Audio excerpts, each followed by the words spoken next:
Speciation. What is speciation? Speciation is when mutation, selection, and genetic drift cause isolated populations to diverge sufficiently distinct types or species or form. So what does that mean? That means that you have an ancestral population here, and at some point in time it diverted and split, causing population into two different islands that have two different characteristics. So in essence, it diverged. That gives you different criteria for identifying species. So here we go. Number one is your biological species concept. What does this mean? Means they exhibit reproductive isolation, so there is no gene flow, and so the populations don't reproduce. There are two ways for this to happen. One is prezygotic isolation. It prevents individuals of different species from mating together. And postzygotic isolation, their offspring of the matings between members of different species do not survive or reproduce. So let's go into detail. What does all that mean? Under prezygotic isolation, in the biological species concept, you have different reasons why the species don't reproduce. One can be temporal, meaning the populations are isolated because they breed at different times. Another one can be habitat, which means populations are isolated because they breed in different habitats, meaning different places. Another reason is behavioral. Behavioral is because populations do not breed due to their courtship displays. So if they're not attracted to each other, they're not going to breed. Another one would be gametic barrier, meaning that the eggs and the sperm are incompatible, so even if they try to, they won't be able to fertilize. Mechanical goes back to how when they mate, their offspring aren't viable, or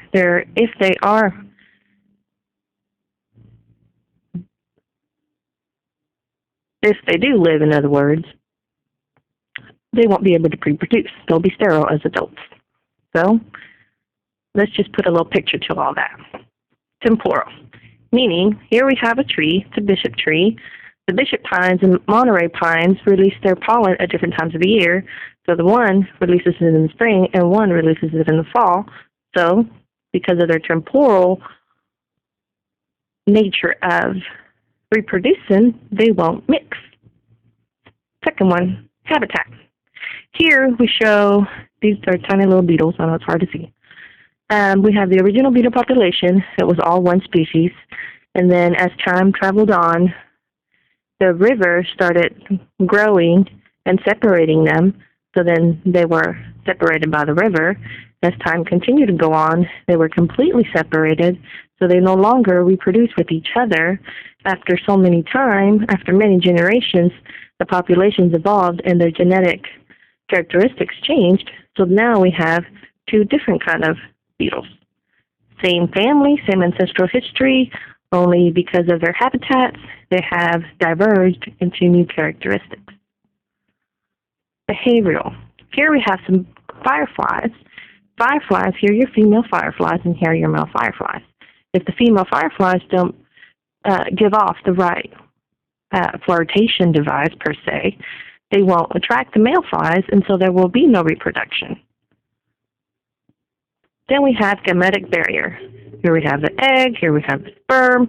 As sperm starts to penetrate the egg, there's a barrier. Somehow, the sperm do not fit into the egg, and so therefore, no reproduction.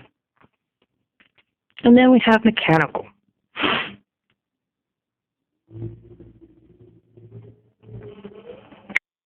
Okay, mechanical. Here we have a bee, and this bee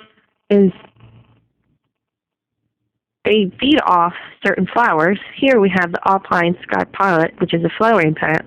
Well, as you can see, their little tube is pretty short so that the bee can get to it. Now, then we have the hummingbird, and then we have the flower here with the long tube, meaning because of the hummingbird's mechanical makeup, they're able to get into the nectar Unlike the bees can only go to that one, and then the hummingbird can only feed from this. Therefore, these two will never breed. Then we have post-zygotic isolation. And with post-zygotic isolation, you had hybrid viability and hybrid sterility.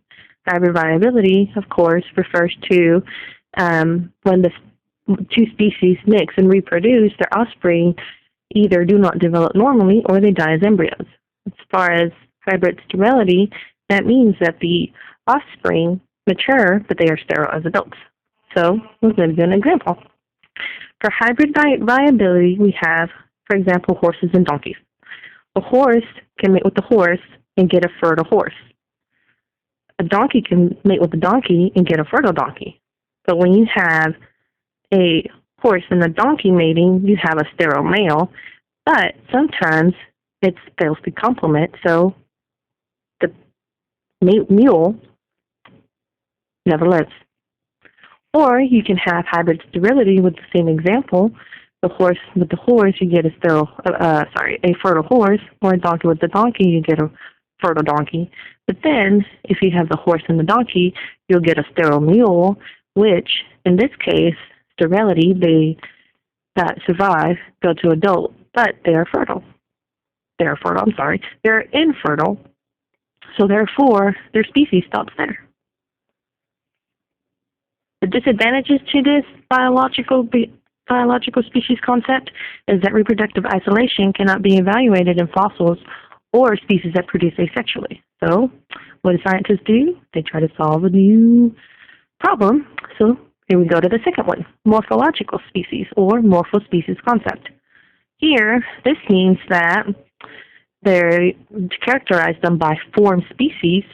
So, in other words, they identify evolutionary independent lineages by differences in size, shape, and other morphological characteristics or features. So they look at the details. Disadvantages to this is that they cannot identify cryptic species which differ in traits or other than morphologically. So morphological features are used to distinguish species, but according to scientists, they are subjective. So I can see one thing, the other person can see another, and then we have disagreements. So they didn't stop there. They kept on going. So we have the phylogenetic species concept, which is the third way of identifying speciation. This means species are identified as the smallest monophyletic group of the tree of life. They use phylogeny to establish evolutionary relatedness in species designation. What does all that mean?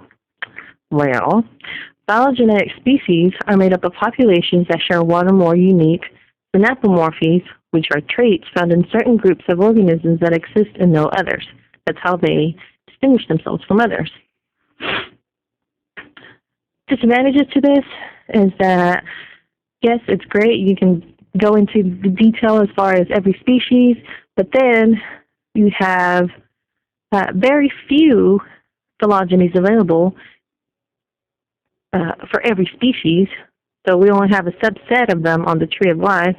And if you haven't seen the tree of life is humongous. So scientists have fairly recently discovered this, and so you can't actually have or use the phylogenetic species concept for every species because it has not been identified. There are millions and thousands of species out there that have not been identified and that we still don't know what they are, who they are, haven't had a chance to sit there and discover it. So this is just a little bit about speciation. Pretty much how they classify everyone and everything.